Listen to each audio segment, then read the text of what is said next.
Всем привет! С вами Кристина Богданова и вторая часть мастер-класса по броши пчелка, а именно верхние ножки, нижние ножки и усики. У пчелки еще имеются средние ножки, но мы их делать не будем, так как они у нас якобы спрятаны под крылышками. Взяла пины 0,5 диаметр и 0,7. 0,7 диаметр у нас идет для нижних лапок и верхних, 0,5 для усиков.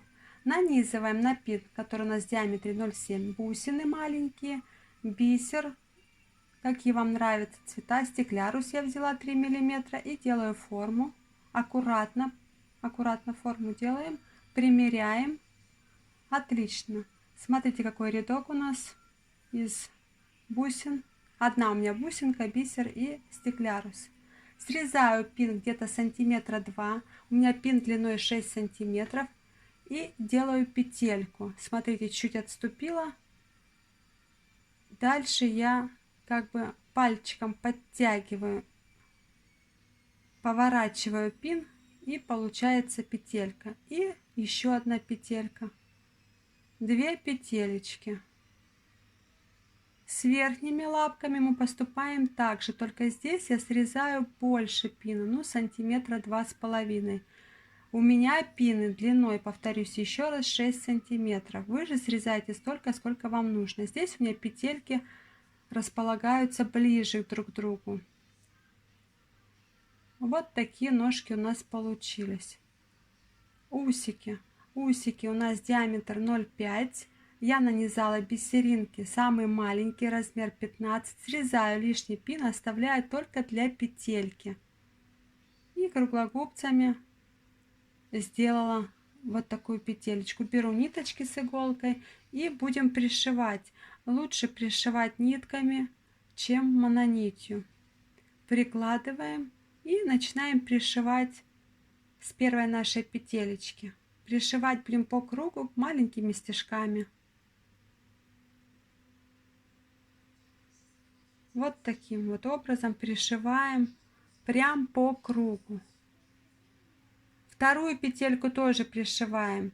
Идя к ней, мы пришиваем пин. Сам пин, который идет до второй петельки, мы тоже маленькими стежками пришиваем. Затем вторую петельку также пришиваем по кругу. Самый надежный способ, вернее, мне нравятся 2 петельки тем, что они, лапки, не шатаются совсем. Когда пришиваешь за одну петельку, все же шатаются лапки. Прикладываем вторую лапку. Видите, как у меня располагаются петельки? Они не друг на друге, а рядом.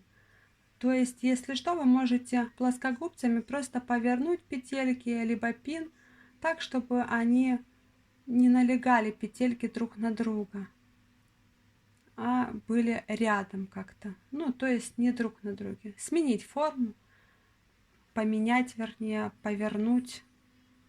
И также пришиваем первую петельку по кругу.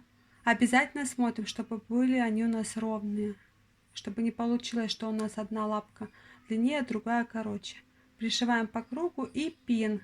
Вот такими стежками, идя ко второй петельке, пришиваем сам пин. Подошли ко второй петельке и также ее пришиваем по кругу. Если не получается, у вас тяжело доставать иголочку, пожалуйста, вытягивать, вернее, иголочку, помогайте плоскогубцами.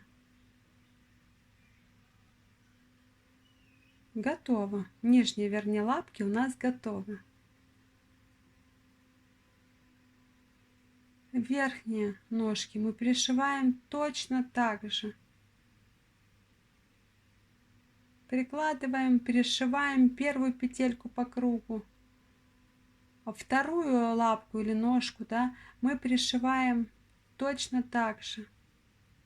Смотрите, как у нас получилось. Усики я уже пришила. Усики я пришила обычно просто по кругу петелечку, да. 2 петелечки. Я их вместе положила и 2 сразу пришила, потому что пин очень тонкий и можно друг на друге пришить. Смотрите, лучше, как мне показалось, их пришить до глазок, вернее пришить сверху на голове, а затем закрыть глазками петельки. Мне кажется, так было бы лучше, чем пришить снизу, то есть до глазок. Смотрите, обратная часть броши. Внутренние наши швы, петелечки, все спрятано, все пришито хорошо, лапки не шатаются совсем. То есть это самый лучший способ, когда пришиваем именно 2 петельки. Еще раз скажу, лучше мне кажется, что усики пришить к голове до глазок, затем глазками спрятать петельки. На мой взгляд, так лучше. Вот она, наша готовая брошь. Оставляю вам ссылочку в описании под видео, как обработать край броши и как сделать обратную сторону броши. Оставляю вам ссылочку и подсказку.